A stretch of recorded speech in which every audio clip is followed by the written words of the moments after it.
Number 3, we're given this chart. We have to figure out what's going on, and we gotta come up with the best, uh, equation for it. So we have to figure out, is this exponential growth, exponential decay, or is it logarithmic?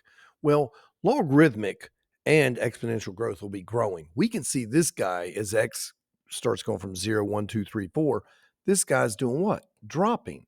And he drops really quickly. He drops a whole from 8 to 1.6. Wow, that is a huge drop.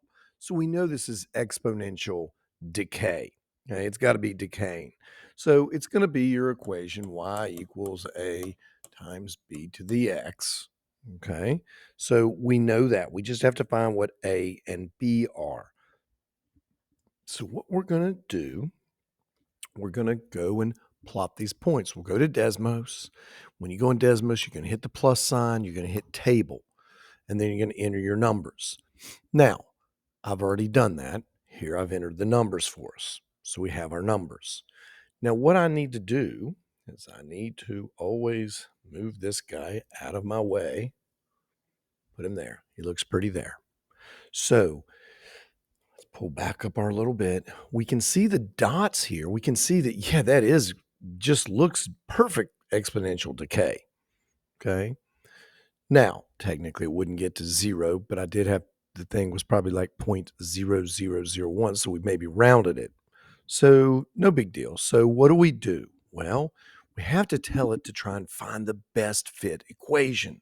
So, we go y. We have to hit sub 1, remember? Okay, that tells it, hey, look at our data above. We now have to put our tilde in there. So, tilde is hidden behind this. There's my tilde, okay? And I'm going to do A times B. We can just do A, B. We want to raise it. Notice all of a sudden it comes up and goes, ooh, what do we have here? Now we want to raise it to a power, so I'm going to go back.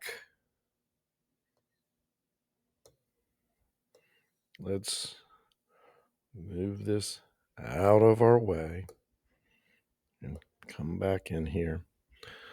Okay, so now we want to raise it to the power. So I'm going to go A to the B.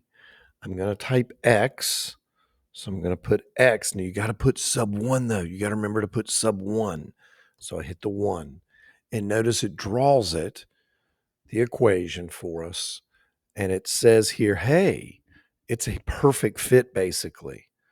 So A is 8 and your B is about 0.2.